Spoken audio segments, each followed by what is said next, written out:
resident who investigators believe was closely linked to the suicide bomber behind the explosion was arrested on Sunday. Amir is from Sambura village in Pampore, located in Jammu and Kashmir's Pulwama district. He was the one who took the keys from Sonu, the car dealer of the I-20 that was used in the blast. He's the one in that picture. The NIA said that the accused had conspired with alleged suicide bomber Dr. Umar Nabi to unleash the terror attack. Now, according to investigators, Amir had travelled to Delhi to help organize the purchase of the car that was later converted into a vehicle-borne improvised explosive device. Now, meanwhile, another co-conspirator, Jasir Bilal Wani, alias Danish, an active co-conspirator of the suicide bomber Umar Nabi linked to the Red Fort car blast, was arrested on Monday and was sent to 10-day NIA custody earlier in the day. The National Investigation Agency, in its submissions before the court, said that the motive was 1. Strike terror in the minds of citizens, 2. Threaten the sovereignty and integrity of Bharat, 3. Destabilize unity, threaten public order. The blast was carried out with precision to strike fear in the minds of the people. Jasir Wani, a drone expert, was contacted to design precision rockets for the blast. Images of Umar Nabi's last testimony have also appeared. Intel sources have told CNN News 18 that the bomber, Dr. Umar Nabi, was deeply radicalized. Colleagues said Umar had an erratic, aggressive behavior.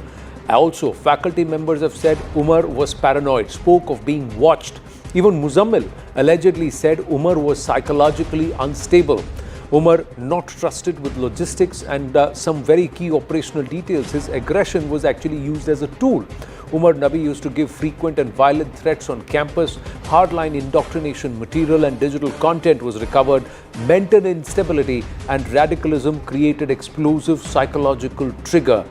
And witnesses say he often spoke of teaching people a lesson. Now, the white-collared radicals attempting a Hamas-style plot is what we are asking. Let's go straight across to Lieutenant General K.J.S. Dhillon, former GOC 15 Corps of the Indian Army, Ambassador Deepak Vora, former diplomat with us, and we should also have Shri S.P. Vaid, former DGP Jammu and Kashmir. My namaste and Jai Hind to everybody. Viewers would like to also inform our viewers that we are refraining from showing a video which is purportedly about 2 months old, where he is actually interacting and seen to be speaking about suicide bombing and very radical bent. And this is Umar Nabi. Where he sat down and did this, was it inside Al-Falah University? Was it building number 13? Is all subject to investigation. Or was it a rented accommodation? It's all subject to investigation. But he was peddling, openly peddling radical ideology and talking about suicide bombing. We do have the confession of the lady from Imphal, who's not named, but she was part of the student fraternity. And she said that because he was senior faculty, they continued to listen to him. We had put this out over the weekend. We'll try and request the team to pull out what the lady has said from Imphal about Umar Nabi. She also confessed very clearly that he actually changed her name. He started calling her Mariam. And there were a lot of other people who were part of this group and this conversation when he would have these video calls and try and convince them about this radical ideology and often peddle conducting fidain or suicide attacks, bomb attacks. But General Dhillon, if I may start with you and with the kind permission of Ambassador Deepak Vora, he's the senior most amongst all of us, but with his kind permission, if I may ask you, General Dhillon, that they had planned, if he was radical, he may have psychological issues, he may be a little warped in the head, but he had the clarity to go ahead and execute this suicide-style bombing.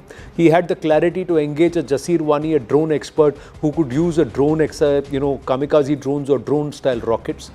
Their focus was Delhi. They wanted to disrupt Delhi. Good evening, Anand, and good evening to Ambassador Vora and your viewers. See, being sort of what you used or being unstable is one part of a person's personality. But radicalized to the extent of indulging in cold-blooded mass murder by doing a suicide car bombing in a crowded place. Now, they're two different things. He was radical. I will not call him a doctor. This terrorist was radicalized to the extent that he was trying to give his own spin to the words and justifying suicide bombing, which is not acceptable in any religion on the earth. No religion justifies killing of innocent civilians for no fault of theirs. Now, if he was unstable, he would not be giving this twist to the words. So he was radicalized to the hilt, and he was a terrorist. And that's all his qualification or his degrees were. And this is not acceptable in a civilized society. But they were so clear, so even post the abrogation of Article 370, even them taking the Hippocratic Oath, he was a gold medalist. Brilliant student, Ambassador Deepak Vora. But he had decided that he wanted to bomb Delhi and with multiple air, from the air and also car bombs. So this is ISIS Hamas style attacks in Delhi. Well, thank you very much, sir. Always a pleasure to be with you on your channel, to learn from you. And of course, General Saab is a legend, so it's always a pleasure to listen to him. A sense of powerlessness and a sense of helplessness. That is what motivates these guys. Sir, I'm afraid I can't be politically correct and use terms like alleged and radicalized. This is suicidation. They have been suicidalized. That you're not going to get what you want, 72 different bedmates on this planet, so go to the next planet and next life and you will get them over there. This is what motivates these guys. I'm going to read out a message for you with your permission, General Saab. And sir, I have this group in the United States. I've just returned, senators, congressmen, retired people, academics, generals, diplomats. One of them said, Ambassador, this is soon after the blast. Ambassador, I'm very sorry about what happened in Delhi. I'm reading it out to you verbatim, sir. Very sorry about what happened in Delhi. I was going to the hospital today for my routine medical checkup. The doctor was a Muslim. I walked out of the hospital. This is the United States of America. A very, very liberal person saying this kind of nonsense. Misguided like hell. They are not misguided, sir. These guys are there to create trouble because their minds are warped. It's a feeling that I can't achieve anything in due course. So let me do what I can. Otherwise, what could motivate a fellow like this? All right, he was a brilliant student, etc. But he was a lunatic, a raving lunatic. Now, my only request through your channel to the government, if they are listening, I'm no longer actively in government, but I will certainly put this across. Set up these courts within 30 days. Trial, sentence, and execution. And there should be no other punishment. Otherwise, these jokers, there's somebody sitting in jail for 20 years. I don't know fellow's name, I've forgotten, awaiting execution. And then recently, the president has rejected his mercy petition. There should be a shortcut, sir. We can't afford to go into all this. These guys have to be eliminated. It's a cancer. How do you deal with cancer?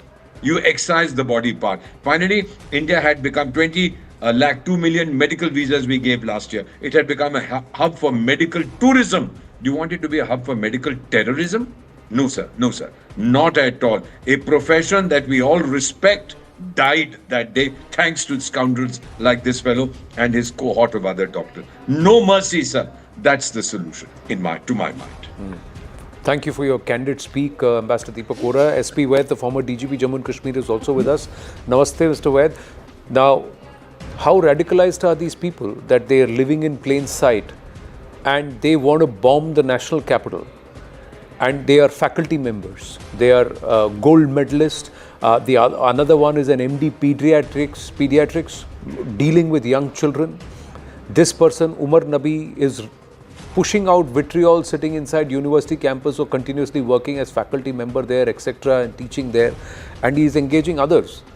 So, do we start looking at everybody around us as white-collar terrorists? And who are these individuals? Are they misguided youth or well-guided, radicalized weapon systems? Good evening, Anandji. Good evening, Ambassador Deepak Vora Saab and General Saab. I completely agree with what Ambassador Deepak Vora ji said. They need no mercy. What this Dr. Umar did not have, what this country provided to him, he, at the expense of taxpayers' money, at subsidized rate, he got MBBS degree, he got post-graduation degree, which is aspiration of many lakhs of young boys in India. And then handsomely paid, employed, I think drawing not less than 3 to 4 or 5 lakh of salary as an assistant professor in the university. So well placed, What this country has not given to him? Just tell me. And after that, he gets radicalized to the extent he's a lunatic. And I completely agree what Ambassador Saab said. You need special courts and trial and hang them as soon as possible. Because I have seen how in the Srinagar Central Jail, such people lie there for years together and radicalize other people. Those who are petty criminals, they also get radicalized. And look at the network they established. And from within the jails, they get terrorism executed in the rest of the valley. So I think such people, they need only treatment of cancer. And see, look at the his stone face, chilling account, the way he is talking. Absolutely, a doctor is expected to be rational mind, a scientific mind. He completely closed, and jihad and this martyrdom he wants to achieve, 72 hoods. What do you do with such people? I think they need to be. So, see, this is a huge challenge. India, I don't know how many such terror modules are there. Look at the module of Gujarat which came out. That doctor, poisoning lakhs of people with. Did he go to China to get a MBBS degree only for this purpose? And they have actually put in the minds of people mistrust about such a huge community of doctors. Tomorrow, let me be very frank, tomorrow if I am being treated by a doctor of with a name like Umar, look at my state of mind. And we have more than 104,000, I was reading somewhere, more than 104,000 Muslim doctors working in this country and doing a great service to the people. Imagine their fate. How much damage to their reputation and to their fraternity these people like rascal like this have brought to the doctors community. A whole doctor community must be. No, but are they? No, the whole really if the whole doctor community is appalled, if the whole doctor community and if they reject this kind of a behavior, have you read a statement from the Indian Medical Association? Have you read a statement from the All India Doctors and the Association? Have you read anything which rejects? Have you read it from the ulemas or any of the Muslim firqas that they reject this kind of insult to the profession and insult to the faith? Have you read it, sir? General Dhillon, have you read it anywhere? Anand, I have not read, but but I know individually doctors. No, sir. This individually, doctors are very, very bad about No, it. then why aren't they collectively raising their voice, General Dhillon? Is this not a passive normalization of this rather than an outright rejection?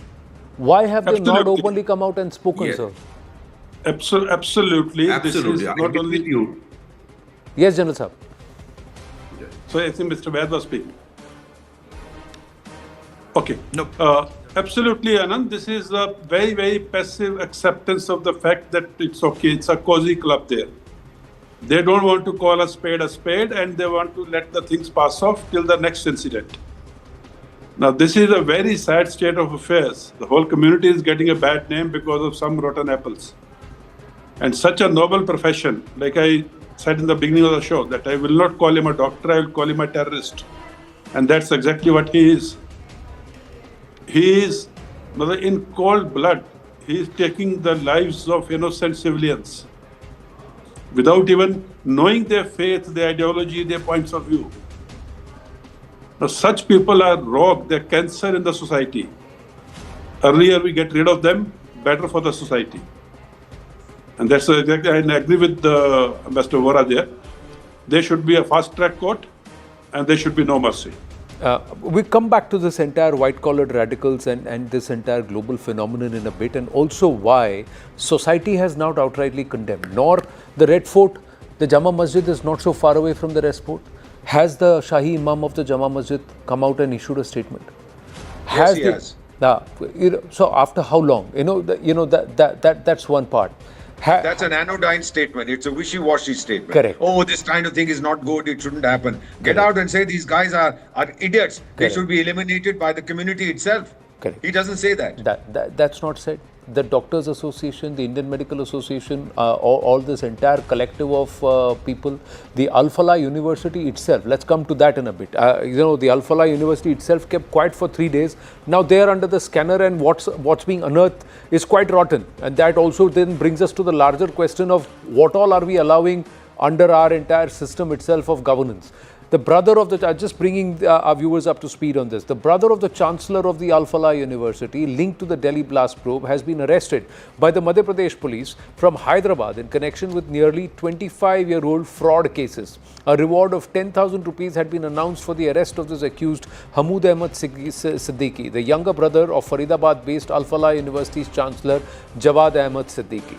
Now, he was arrested on Sunday in connection with 3 cases registered in Madhya Pradesh's Mau town for alleged investment fraud of around 40 lakh rupees. Now, why is the university under lens, viewers? Maulvi Irfan, the Faridabad module mastermind, Maulvi Irfan Ahmed played a crucial role in radicalizing medical students, and he was a paramedic at the GMC Srinagar and was in touch with all the students. Umar Nabi, suspected suicide bomber, Red Fort bomber. Umar Nabi, a key figure in the Faridabad terror module, was academically sound and a popular teacher at the Al-Falah University, but attempted to radicalize students who admired him.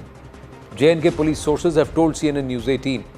Dr. Muzammil Ghane, caught with explosives. Cops had recovered 360 kilograms of ammonium nitrate from Muzammil's rented accommodation inside the Al-Falah University campus in Faridabad, where he worked. Dr. Shaheen Shahid ferried arms for Muzammil. Dr. Adil Ahmed amplified the Jaish agenda, and he had set up base in Saharanpur. All of them came out of Al-Falah University. It was building number 13, one of the rooms that this group ensured or excommunicated all those people who are not from J&K and created an internal module at J&K, at Al-Falah. Can the university say, we don't even know whether the entire accelerated compound is including using TATP, was it developed inside the Al-Falah University, inside one of their campuses or in one of their labs? It's all a subject matter of investigation, even though the university says their labs were not used. But the investigators haven't upheld that statement or claim by the Al-Falah University. Now, the other thing is, a doctor who is ousted out of government service in Jammu and Kashmir for working against the state and the interest of the country immediately gets a job at the Al-Falah University and moves to Faridabad, and he is placed there.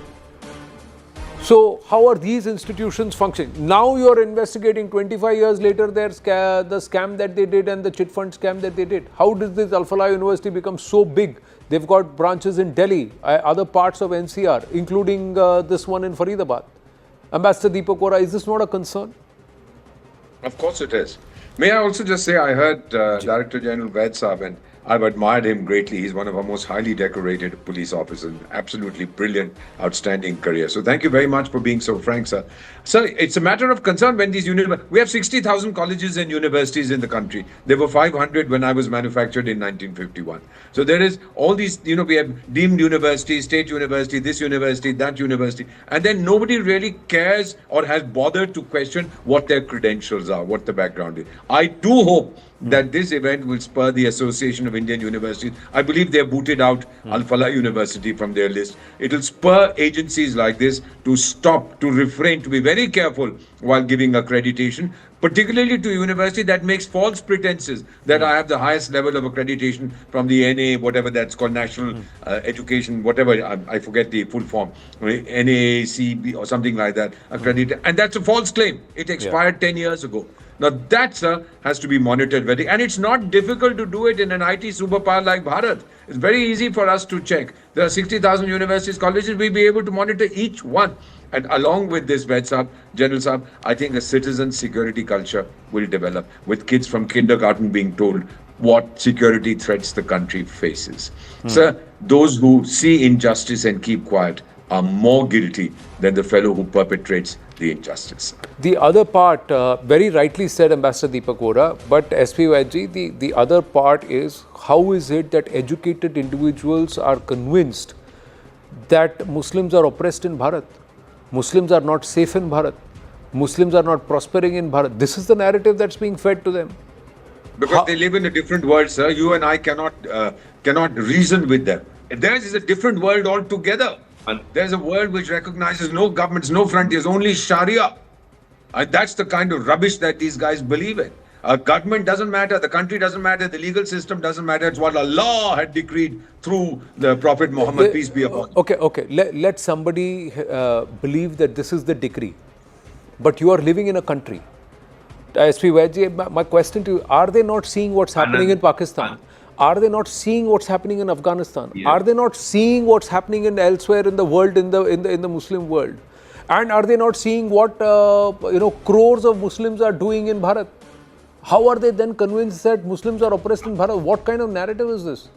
And especially after what happened in Pahalgam, where Hindus were culled in Hindustan. जी ऐसा है. They know everything. ऐसा नहीं है they don't know. They are seeing everything. Today, the world is so well connected. In India, a Muslim has been President of India, Vice President of India. They have held highest positions, Chief Justice of India. You tell me one post which a Muslim has not held.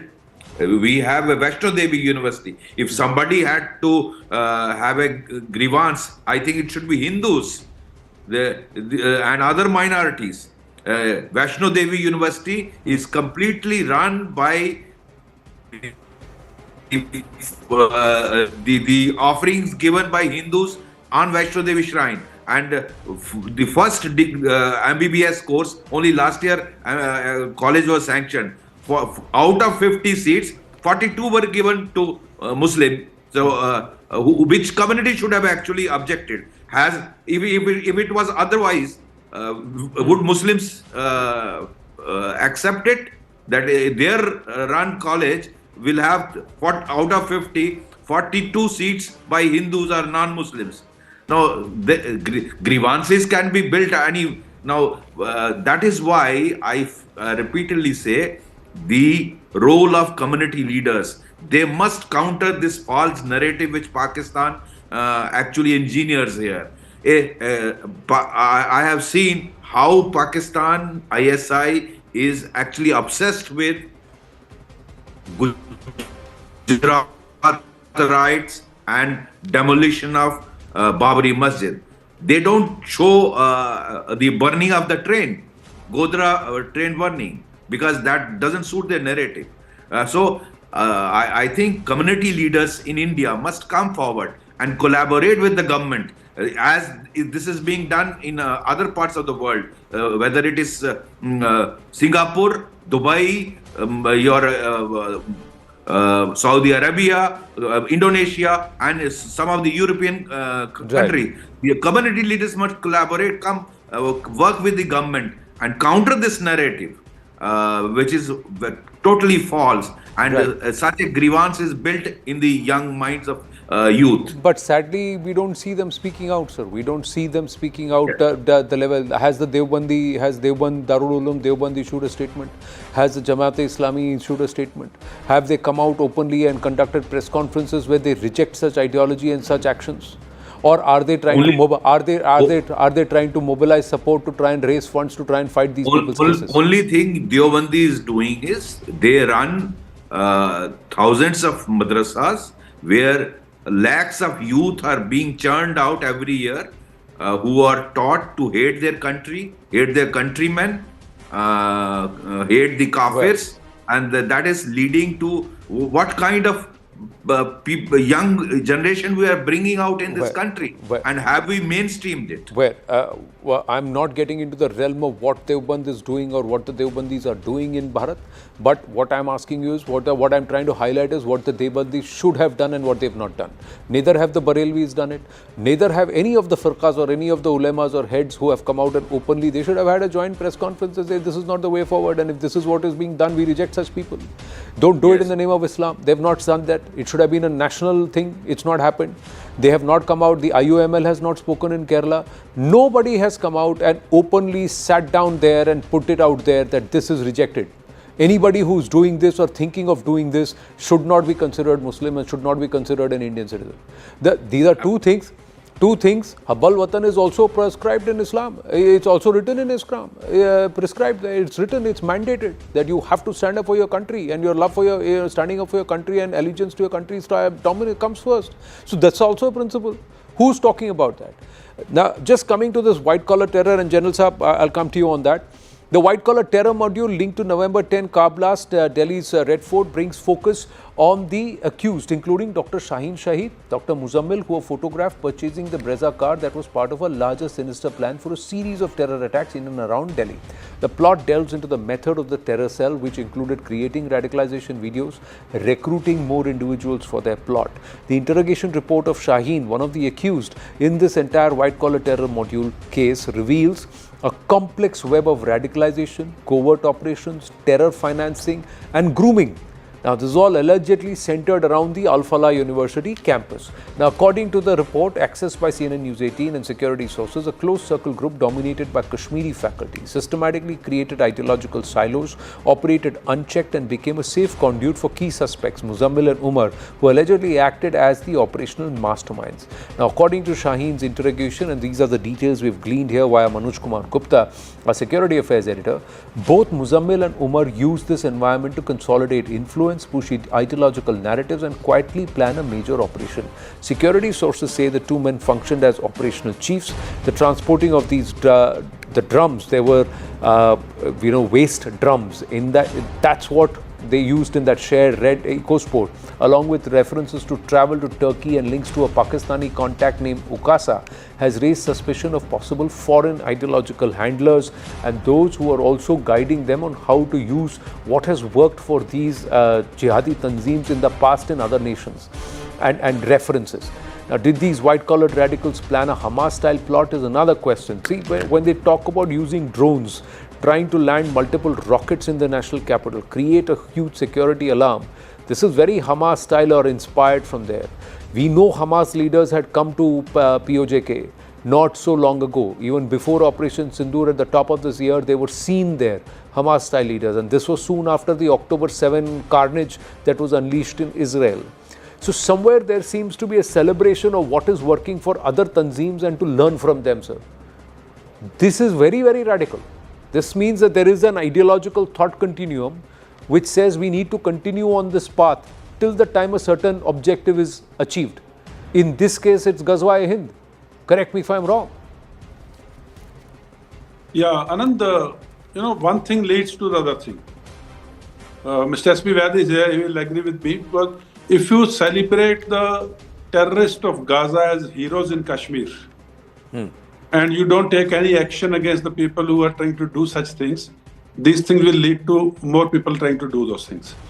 As also in Kashmir, Saeed Ali Shah Gilani of Hurriyat used to recommend the names of the students for admissions in foreign universities, including the medicine, the MBBS seats, and even in India.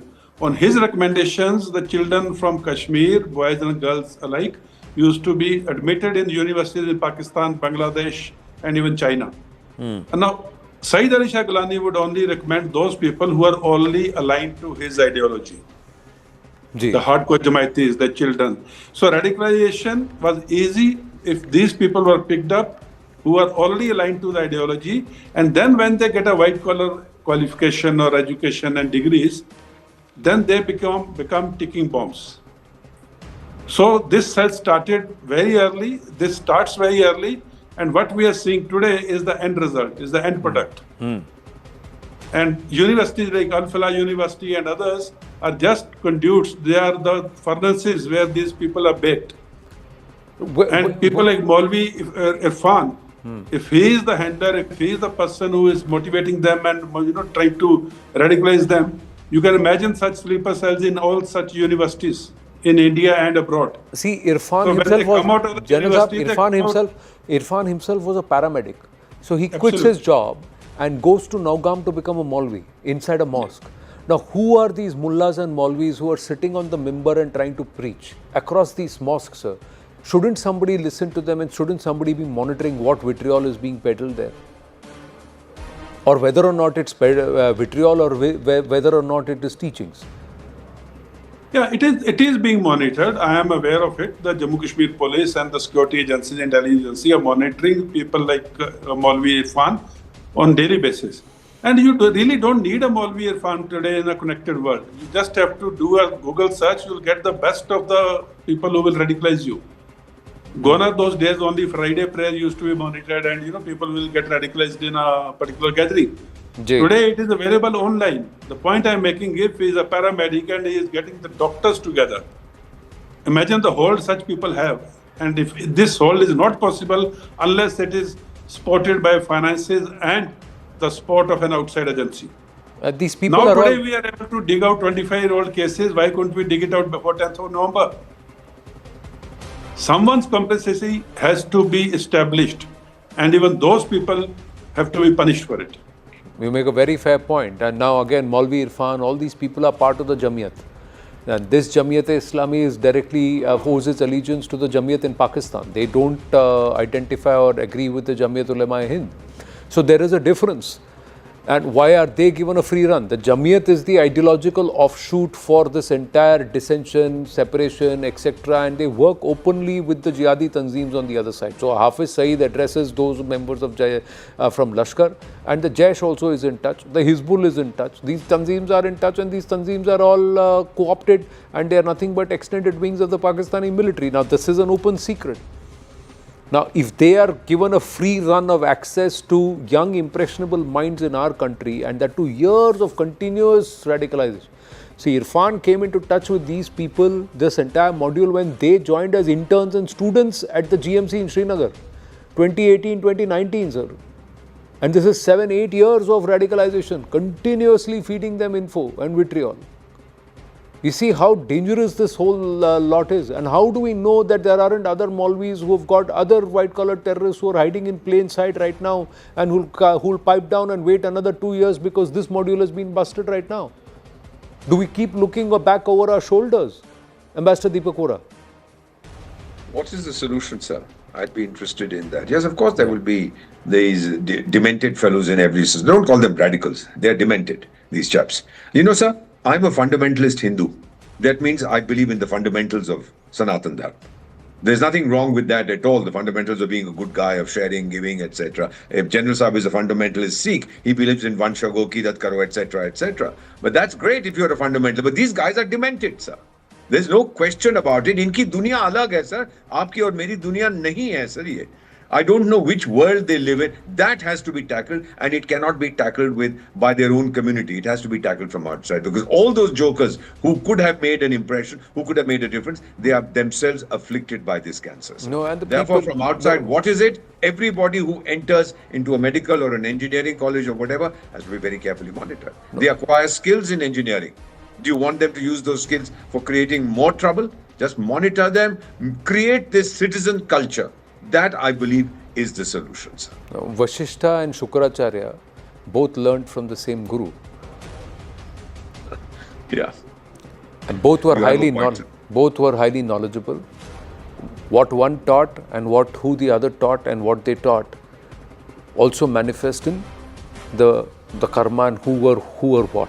Not that there weren't good people among the asuras, not that there weren't bad people among the devas, but overall, who was good and who was bad and what did they use the knowledge for is something which is evident. So those who are trying to preach deen, if the majority of them are not going to preach it the right way, and they're going to interpret and they're going to preach only certain verses and to radicalize minds in a particular bent, which has a larger objective of cleansing an ethnicity and demographically altering the profile of a region, then we have a problem.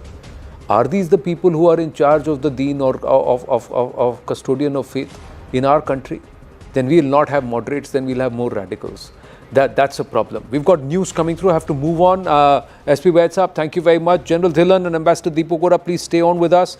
Big news, Anmol Bishnoi. Now, top government sources confirming the contents of the email, somewhere confirming the contents of the email that Baba Siddiqui's son, Zishan Siddiqui, received. Top government sources via Manoj Kumar Gupta saying that only orders so far have been issued. The date of the actual movement is soon will be known. There is not anything that's been received in writing, only verbally authorities have been told. So the email has gone only to Zishan Siddiqui, it's not gone to the government. Usually there is a detention and then there is a deportation that he would be sent via plane to Bharat and the airport arrest is shown. So that means once the person touches down in Bharat, the arrest is shown. There is no team that has gone from here to the US to bring that person here. This is happening via the US agencies, and because the US agencies are doing it, if somebody has written to them asking for the extradition because something has happened and there is a communication to Zishan Siddiqui, that's where this is the entire notification now, the email. So the contents of this email, they seem to be or appear genuine because government sources are saying there is some movement, although it's only orders that have been issued that he should be expelled, sent back to Bharat. When that will happen, that is yet to be put out there. That's where it is. Let's quickly move on, viewers. A quick conversation on another important development. The United States and Bharat appear to close to finalizing a long-pending trade and tariff agreement. Speaking with CNBC, White House economic advisor Kevin Hassett has said the deal is close to the finish line. Quote, noting strong bilateral ties despite complex discussions involving tariffs and Bharat's Russia-related dealings. Meanwhile, hours after Washington says Bharat-US near a trade deal, Commerce and Industries Minister Piyush Goyal said good news on trade and deal only when it is fair, balanced and equitable. Amid all this momentum, Bharat has signed its first structured long-term LPG import contract with the US state-run firms. Will import 2.2 million tons per annum from the US Gulf Coast in 2026, nearly 10% of Bharat's annual LPG imports. Also, a bipartisan push in the US Congress gathered momentum as Representatives Ami Bera, the longest-serving Indian-American member of the Congress, and Joe Wilson introduced a resolution recognizing Bharat's strategic importance and calling for stronger ties between the two nations. The measure emphasizes the United States and Bharat have spent decades expanding cooperation across defense, technology, trade, counterterrorism, and education. The resolution highlights deepening partnership. The resolution draws attention to Bharat's contribution to regional stability, economic growth, and a free and open Indo-Pacific. It also states for more than 3 decades it has been the policy of the United States under administrations of Presidents Clinton, Bush, Obama, Trump and Biden to strengthen the strategic partnership with Bharat, recognizing its importance to regional stability, democratic governance, economic growth and shared regional priorities. Let's listen into what Piyush Goyal had to say. The story of Indo-American partnership can best be described as two trusted partners working together for the shared prosperity not only of both countries but of the entire world. I said whenever the deal is fair, equitable and balanced, you will hear the good news. We're going across to our guest again, Ambassador Deepak Vora. How would you read this? How would you read the developments? We are buying a lot of LPG gas, somewhere pacifying the Americans. There is a strategic partnership or resolution that's brought in, and they say we are close to the finish line. Ji. All right. Well, thank you very much. Our outstanding minister, Piyush Goyal Sahib, has been talking about this. I think earlier this year he had said by the end of the year we'll have a trade deal. So let me put it across to you. I'm a development economist. Regression analysis is something that I do. What does America, this character, fellow called McDonald Trump, wants to make America great again. All right. So these factories that left America went off to China, went here, there and everywhere, bring them back. Right, Mr. McDonald Trump, 1 trillion factories will come back to the United States. You can produce 1 billion cars every year. Where will you sell them? The Chinese won't buy them. Europe has no money. You'll come to me to buy your stuff because I'm the largest market now, 1.4 billion people. So it's totally in America's interest. Initially, I don't know what happened to Donald Trump, whether he was posturing or he was pretending or whatever. He's a businessman. He should see where the future is. I think they have seen the future, and all this business about strategic partnership, I don't understand what this means. I have diplomatic relations. Probably strategic relations is one level above that. I keep using this term strategic partner, What does that mean? That we become allies in the conflict? I have no idea. But in reality, I think that the Americans have understood, and this particular White House, that without India, sir, global development is going to be hampered very badly. And if America wants to become great again, to recover its leadership, technological, financial, whatever, it needs India as a partner. That realization has come. We've always believed in this. We've never done anything. So I've been 52 years in diplomacy and counting. I'm 74 years young. We have never done anything to hurt America. America has hurt us on more than one occasion. Yet, we understand their importance in the world and we are willing to forge a partnership. I'm not going to say a game changer. All these are hackneyed terms that don't mean anything, but a partnership that looks at the future. So we welcome what is happening. You will see the results very quickly before the end of November, sir. So I'm told. Right. Quick comment, General Dhillon, before we move to the Bangladesh bit, that's also important. Yeah, Jay. And absolutely in sync with what Ambassador Vora said. See, by population, by sheer population, we are 1/6 of the world. Jay. Even if someone makes a needle, he needs to come to India to sell it. We are the 4th largest economy by GDP, years of emergency. We are the military might in the region. We are a power to be counted in South Asia. In Indo-Pacific, nobody can do anything either militarily, economically, diplomatically or strategically without India being there. The good thing is, in spite of Mr. Trump's tariff war and other things, which is actually hurting only the American population. The increased tariffs are not paid by the producer or India. Increased tariffs are paid by the American population, which ultimately is the consumer. So that, good sense has now dawned. And good thing about the whole thing, tariff war and all, is the strategic community, the economic community in the United States of America understands the relevance India holds in this region, understands the potential India holds, understands the future the trade and ties with India hold. So one man, doing all these things, aaj is taraf kal us taraf, I don't know which side of the bed he gets down from, but fact is, the strategic community always has understood the relevance of India and it continues to. And that is the saving grace, and that is how the things are turning around, and it will turn around. Well, all right. It is testing patience of our exporters and, of course, our trade industry, because it will boost a huge amount of confidence. Exports in October gone up to the US by 20% or so? Yes. Well, I'll have to look at the data and say, is it only the US, or has it overall bump up in the exports? I think it's been to the. I was aware of the US because I keep monitoring those figures by almost a fifth. All right.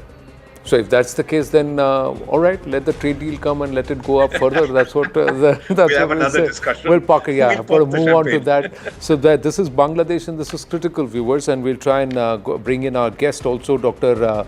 S.M. Masoom Billah will also be joining us in a bit. Now, as Bangladesh formally seeks the extradition of its ousted Prime Minister Sheikh Hasina, who's been sentenced to death by the International Crimes Tribunal, or ICT, questions are mounting over whether Bharat can legally deny the request under existing treaties and Indian law. Can Bharat deny extradition?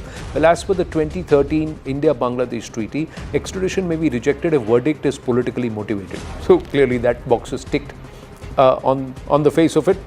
Extradition may be rejected if offences of political character. Bharat can argue Sheikh Hasina's conviction is political after her ouster, and as per Bharat's Extradition Act, if centre feels extradition request not made in good faith, if extradition request is not in the interest of justice, and if the accused proves charges don't hold water, then we can reject it. Dr. S.M. Masoom Billah, Professor of Law, Jagannath University, Bangladesh, is joining us from Nice in France. Namaste, Professor Billah. Thank you for your time. We've got Lieutenant General K.J.S. Dhillon and Ambassador Deepak Vora with us. How would you read this situation? These courts that have declared Sheikh Hasina guilty, sentenced her to life imprisonment on one count and to death on another. What would you say? Thank you very much for getting me connected. Let me begin by saying that my immediate reaction is one of deep concern, legal, political, constitutional, and why not moral. This verdict did not occur in vacuum. It emerged from what I would call a state of legal nullity. The interim arrangement under Professor Yunus has no constitutional basis under Bangladeshi law. When the governing structure itself is unlawful, any judicial process flowing from it becomes fundamentally tainted. Now, If you look at the history of the ICT law in Bangladesh, it has three main fundamental phases. 1973, when the law was enacted but was not acted upon.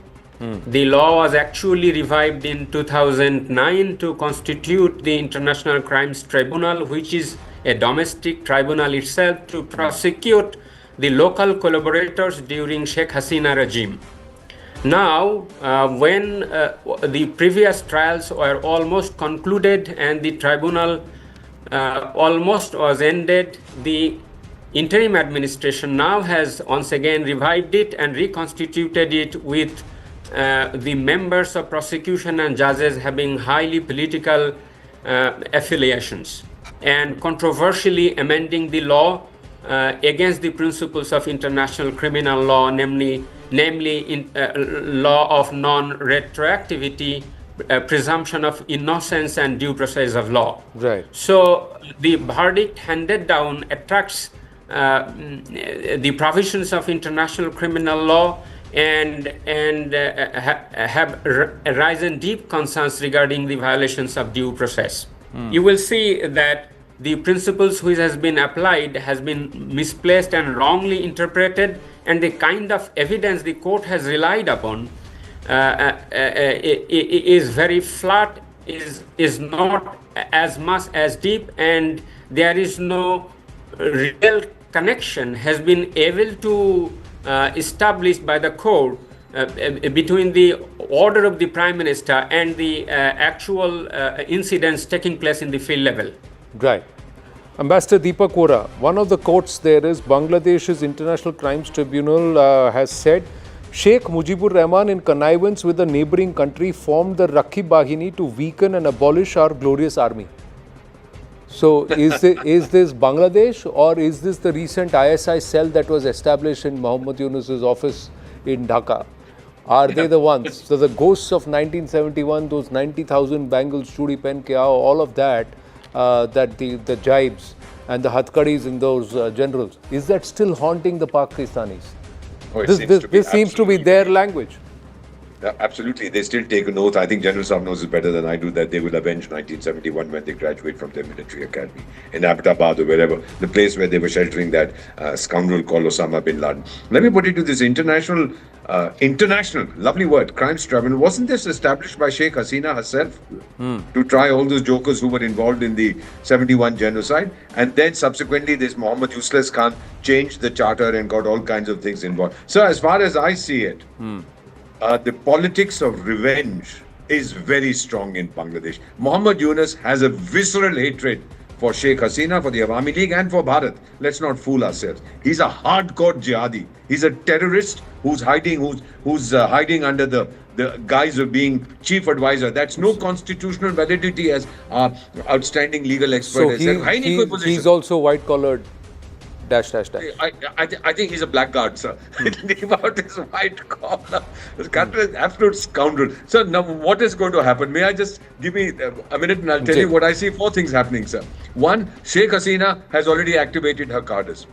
She's going to fight like hell for her political resurrection. 2nd, this joker is going to fight for his survival. I don't know what is going to happen. He may go back to being Hillary Clinton's Khansama or Dhobi or whatever he used to be before he got the Nobel Prize and was foisted upon that people. 3rd, who's going to suffer the most if there is violence? There's a proverb, when the elephants fight, it's the grass that suffers. It's the people, the good people of Bangladesh who will. I have a lot of friends over there. I've been there several times. And 4th trend that I see, if the violence continues unabated, becomes worse. Sir, don't rule out the possibility of a military takeover. It has happened before. The average Bangladeshi, forget about the Jamaat fellows who make the most noise, but I believe the average Bangladeshi, 50 plus, I'm 74, has no affection for the Punjabi Mussalman Pakistani army that did to his mother's, sisters, daughters what we all know about, sir. I rest my case. True, but does the current generation, the sons and daughters and grandchildren of those 50 plus Bangladeshis, do they even care, General Dhillon? Because look at the language. This language is reflective of pro-Pakistan and a Razakar narrative. That's what it is. Anand, absolutely agree with both the speakers, and it's true.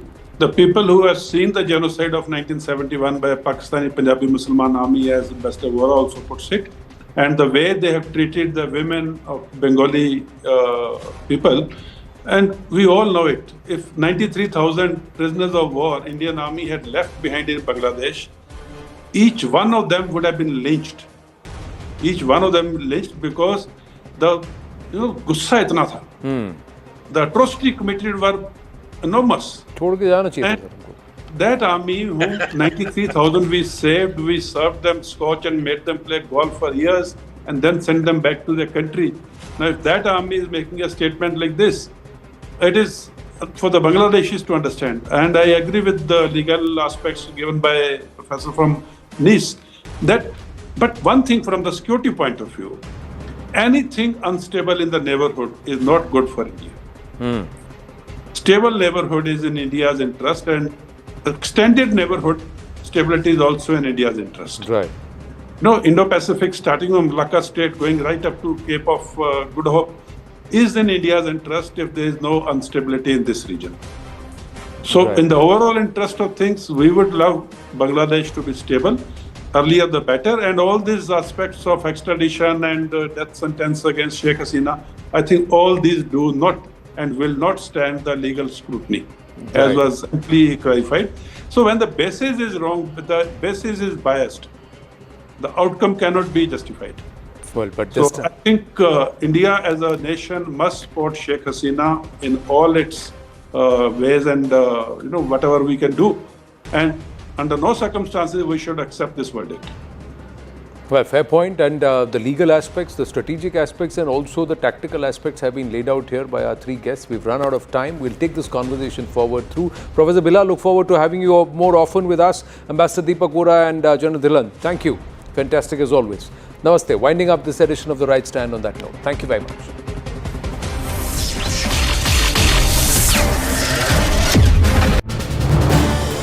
This is News 18 Network.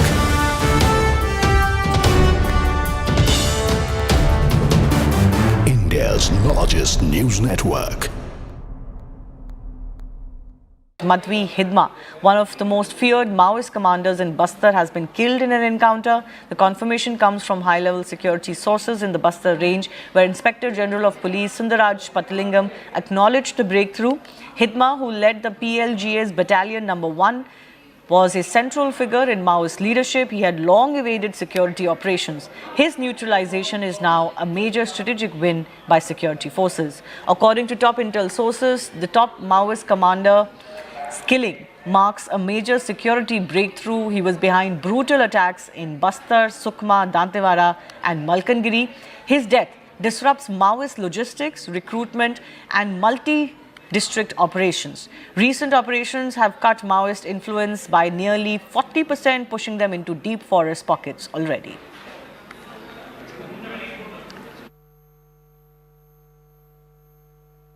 Sir, you've been heading the CRPF in the past.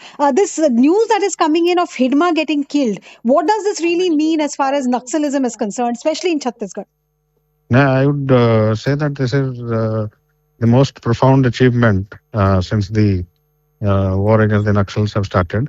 As you know, Hidma was the epitome of all cruelty and barbaric acts in Bastar district, especially in Sukma area. And a lot of, I think, innocent people and security forces had been killed because of his strategic moves. So this, I would say, would be a decisive turnaround in this fight. And after his elimination, it would mean that the movement is almost gone. That is my perception. So as far as his brutality goes, when 76 CRPF men were butchered, when the Darba Ghati massacre where the entire Congress leadership was eliminated, his footprint was visible on each one of these barbaric acts. Yeah, there were a lot of incidents. In fact, the 76, that incident which happened in Chintalnar, then the incident at Chintagufa. I think that area was almost under his control for a long time. Of late, of course, he was on the run, and the security forces had really performed admirably well.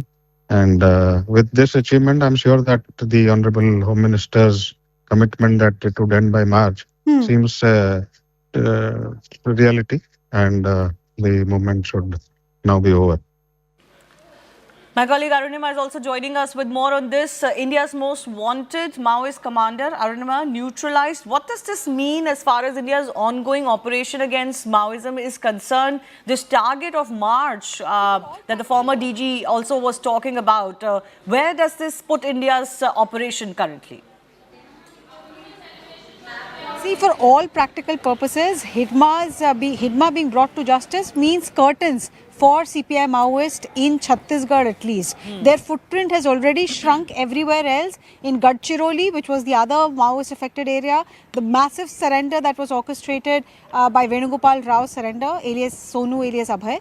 In Andhra Pradesh and Telangana, yes, their top leadership is still from that state, but you can't really see any cadre there carrying out violence. So the only area where Naxal violence was dominating was in Chhattisgarh, and Hidma had a huge role to play in it. Him being brought to justice would mean that matter of time before security forces ensure that Chhattisgarh becomes violence free.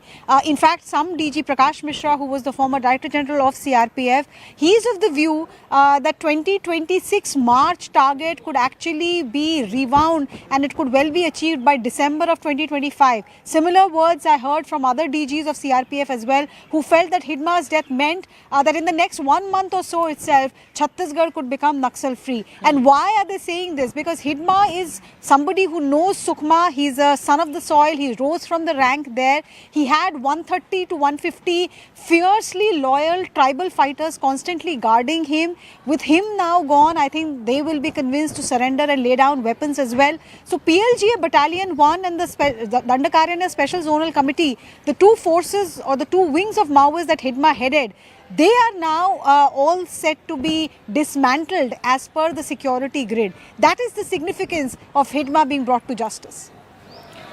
Yes, and this man, Hidma, was of course known for planning some of the most brutal ambushes against the security of agencies and officers on ground. My colleague Ankush Sharma is also joining us. Ankur, there have been this attempt to say to the Indian government that, there should be some pause in this operation, there should be some amnesty, ceasefire of sorts. But the Indian government has been very clear that unless you lay down arms, you are going to be hunted out. So if you want, to be spared, then you have to come forward and lay down your arms. And many of these Maoist, insurgents have been doing so. Yes, certainly. So, Union Home Minister also clarified this multiple times. There were also letters which were written by then spokesperson of Naxals, Abhay, that we are ready to lay down the weapons. So, but it was very clear from the government, from the Union Home Minister, that without... Ankur, I'm sorry to cut you short. We're getting a news briefing by Sundaraj Pattingam, Inspector General of Police on this. Let's listen.